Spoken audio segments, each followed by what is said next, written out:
O Brasil conheceu seu primeiro time tetracampeão da Libertadores. O Flamengo, que venceu o Palmeiras por 1-0, com um gol gigante do Danilo, daqueles que entram para a história. Mas não se engane pelo placar magro. Foi um jogo travado, nervoso, cheio de disputa física, polêmica de arbitragem e, principalmente, decisões de postura. Hoje a gente vai dissecar onde o Flamengo acertou, onde o Palmeiras errou e por quê. Na minha visão, o Verdão começou perdendo essa final na covardia. Liga no Futeplay, informação rápida no campo ou na resenha. Quando o árbitro apitou o fim do jogo, a primeira sensação foi dupla. De um lado, a festa de um Flamengo histórico, que se consolida como o primeiro brasileiro tetracampeão da Libertadores. Do outro, um Palmeiras atordoado, tentando entender como chegou tão longe para, na hora decisiva, simplesmente não competir em nível de final. O 1-0 no placar não traduz só equilíbrio, traduz a diferença entre um time que quis vencer o jogo e outro que pareceu satisfeito em não perder. E é aí que nasce a sensação de injustiça dos palmeirenses, misturada com a percepção incômoda. O Flamengo venceu não apenas pelo gol de Danilo, mas porque foi muito mais corajoso em todas as fases da partida. Antes de qualquer coisa, é impossível analisar essa final sem falar do lance do Pulgar em cima do Bruno Fux. Jogo parado, sola levantada, trava cravada na perna do zagueiro do Palmeiras, marca visível no replay. Em qualquer protocolo moderno de arbitragem, isso é lance claríssimo para cartão vermelho. O juiz de campo errou ao dar só o amarelo. E o erro fica ainda maior quando o VAR, que existe justamente para corrigir esse tipo de equívoco, simplesmente não chama o árbitro para revisar a jogada. Numa final de Libertadores, deixar um jogador em campo depois de uma entrada desse nível muda completamente a dinâmica física e emocional da partida. Agora, é importante separar as coisas. Sim, o Flamengo deveria ter um jogador expulso. Sim, isso teria pesado muito. Mas não foi só isso que tirou o título do Palmeiras. Aqui entra o ponto central da análise. O Palmeiras não deixou de ser campeão apenas por causa da arbitragem. A atuação do time foi marcada por medo, indecisão e falta de ambição com a bola nos pés. Em nenhum momento o Palmeiras mostrou a personalidade que um time finalista precisa ter. Desde o início, a estratégia parecia ser sobreviver ao Flamengo e não competir de igual para igual. Enquanto o time carioca tentava construir, usar o meio, jogar pelos lados, o Palmeiras se limitava a rifar bola, apostar em lançamentos longos e torcer por uma casquinha do Flaco Lopes lá na frente. Em final, quem abre mão de jogar quase sempre paga caro. E hoje o Palmeiras pagou. Do lado flamenguista, o que se viu foi um time que entendeu perfeitamente o tamanho da decisão. O Flamengo não foi brilhante em termos estéticos, mas foi maduro, intenso e muito consciente do que precisava fazer. Pulgar, Jorginho e Arrascaeta controlavam o meio-campo, sempre oferecendo linha de passe, girando o jogo, chamando a responsabilidade. Pelos lados, Carrascal e Samuel Lino atacavam com agressividade, enquanto Bruno Henrique ameaçava a última linha o tempo todo, ora atacando o espaço, ora recuando para organizar. O Flamengo podia até não estar criando chances a todo momento, mas estava dominando a narrativa da partida. Tinha a bola, tinha volume, tinha presença no campo ofensivo. Isso é coisa de time que entra para ganhar uma final, e não apenas para ver o que acontece. O Palmeiras, em contraste, parecia um time em choque. A bola simplesmente não passava pelo setor onde uma final se decide. O meio-campo. Andréas Pereira e Rafael Veiga, que deveriam ser protagonistas na criação, viraram figurantes. A estratégia palmeirense se resumiu, por boa parte do jogo, a chutões vindos de Gustavo Gomes, Murilo e Bruno Fux, tentando achar Flaco Lopes no pivô, com a esperança de uma segunda bola a aproveitar para quem vinha de trás. É muito pouco para um time que tem elenco caro, treinador vencedor e histórico recente de protagonismo continental. Quando um finalista da Libertadores termina um jogo sem obrigar o goleiro adversário a fazer uma única defesa, não tem muito discurso que sustente a tese de injustiça esportiva.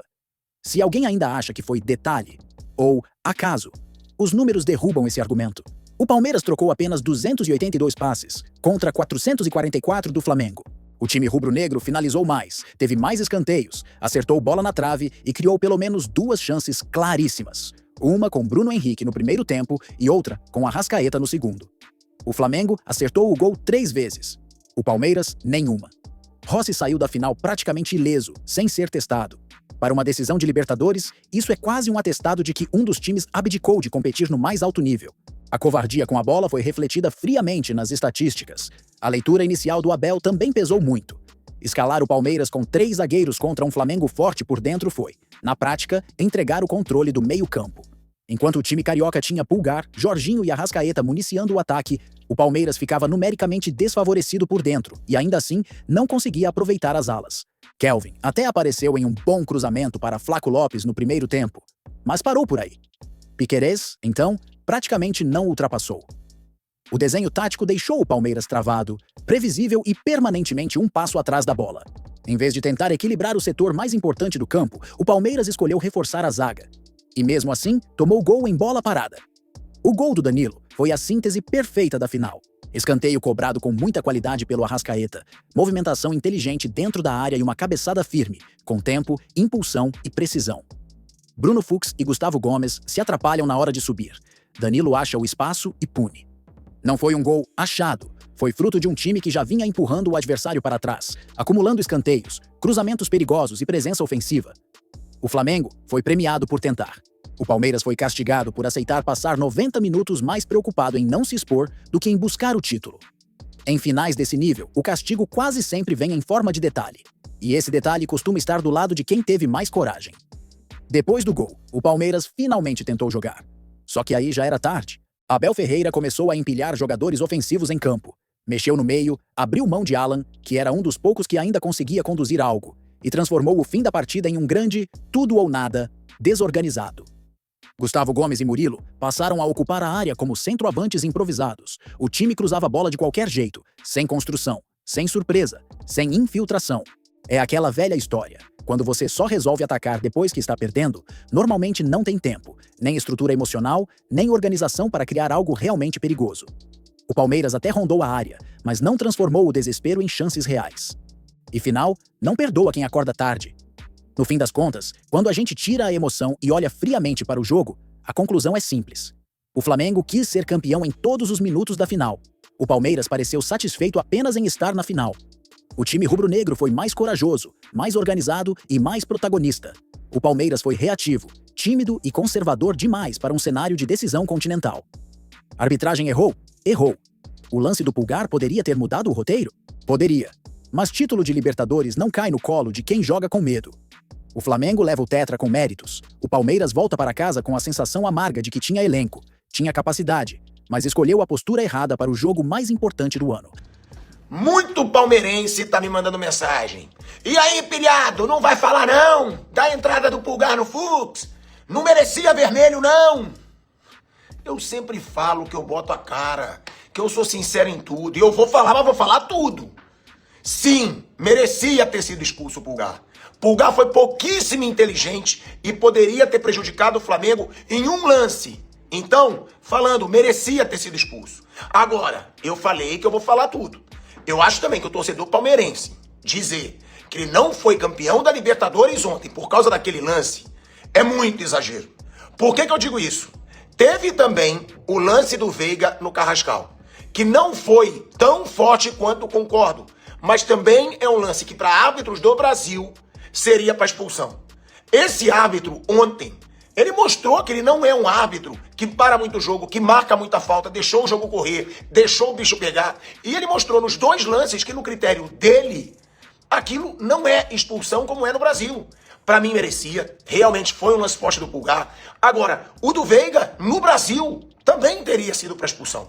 Também teria sido expulso, chamado no VAR. 1. E 2, gente, o Palmeiras não jogou nada. O próprio Abel disse que faltou coragem, que faltou ousadia pro time do Palmeiras. O Palmeiras, depois que ele levou o gol, foi até constrangedor.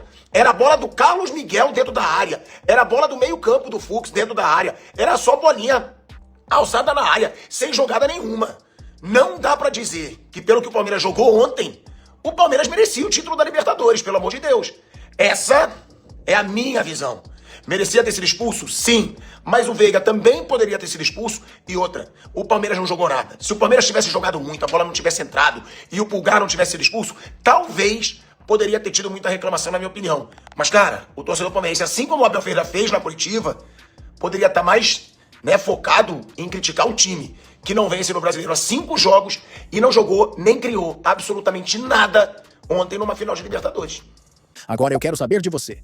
O Flamengo foi campeão porque jogou mais ou o Palmeiras perdeu pela postura covarde que apresentou? Comenta aí embaixo, deixa o like, se inscreve no canal e ativa o sininho, porque aqui no Footplay News a gente não passa pano, a gente analisa o jogo como ele é. Ela seu chão, craques em ação, análise no som, Footplay é paixão, Footplay é paixão.